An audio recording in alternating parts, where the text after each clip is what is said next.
નમસ્કાર મિત્રો, સ્વાગત છે તમારું અમારી યુટ્યુબ ચેનલમાં। આજે આપણે વાત કરવાના છીએ બનાસકાંઠાની રાજધાની પાલનપુર વિશે।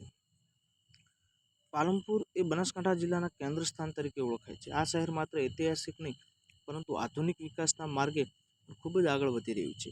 પાલનપુરને ઉત્તર ગુજરાતનું પ્રવેશદ્વાર પણ કહેવામાં આવે છે। પાલનપુરનો ઇતિહાસ ખૂબ જ પ્રાચીન છે। અહીં જૂના સમયમાં પેઠાના રાજવંશી અને પછી પાલનપુરના નવાબોનું શાસન હતું। નવાબોએ શહેરના વિકાસનું ખૂબ મોટું યોગદાન આપેલું છે। આજે પણ તેમની હવેલીઓ અને મકાનો ઐતિહાસિક વારસો બતાવે છે। પાલનપુરમાં અનેક ધાર્મિક સ્થળો, તેમાં મોથેરાના સૂર્ય મંદિર તરફ જતો રસ્તો અહીંથી પસાર થાય છે। પાલનપુર શહેરમાં હિન્દુ મંદિરો ઘણા બધા આવેલા છે, તેની સાથે સાથે જૈન દેવળો પણ આવેલા છે અને મહાવીર સ્વામીના પણ મંદિર આવેલા છે। હિન્દુ ધર્મના ઘણા મંદિરો, તેની સાથે સાથે દરગાહો, મસ્જિદો પણ આ શહેરમાં ઘણી બધી આવેલી છે, જે શહેરની સાંપ્રદાયિક એકતા પણ દર્શાવે છે। પાલનપુરની આજુબાજુ પ્રકૃતિનો અદ્ભુત ખજાનો છે। અહીંથી નજીક આવેલું અંબાજી મંદિર, ગબ્બર પર્વત, બાલારામ પ્લેસ, જેસુર અભયારણ્ય એ બધા પ્રકૃતિ પ્રેમીઓ માટે ખૂબ આકર્ષણનું કેન્દ્ર છે।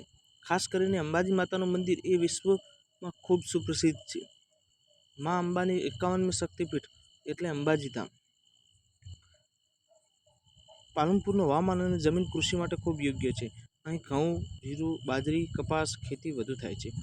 પાલનપુર એ દૂધ ઉત્પાદન માટે ડેરી ઉદ્યોગ ખૂબ મોટે પાયે વિકસેલો છે, જે આખા ભારતમાં અને એશિયામાં સૌથી મોટી ડેરીઓમાંની એક છે, તે પાલનપુરમાં આવેલી છે।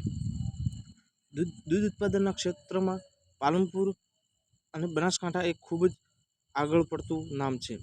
પાલનપુરમાં અનેક શાળાઓ, કોલેજો, શિક્ષણ સંસ્થાઓ અને આજકાલ જીડી મોદી જેવી કોલેજોની ખૂબ ચર્ચાઓ થતી જોવા મળે છે આપણને। અહીંના લોકો સાદા અને મહેનતુ અને સાંસ્કૃતિક રીતે ખૂબ જ સમૃદ્ધ છે। મિત્રો, પાલનપુર એક એવું શહેર છે જ્યાં ઇતિહાસ, સંસ્કૃતિ, પ્રકૃતિ અને આધુનિક વિકાસ બધું એક સાથે મળે છે।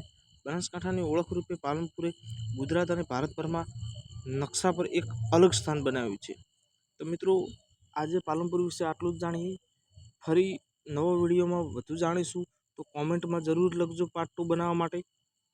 ફરી મળીશું નવા વિડીયો સાથે, નવી માહિતી સાથે। ત્યાં સુધી બાય બાય। અમારી ચેનલને સબસ્ક્રાઈબ કરજો, વિડીયોને લાઇક કરજો, ગમે તો મિત્રોને શેર કરજો અને કોમેન્ટ કરવાનું ભૂલતા નહીં।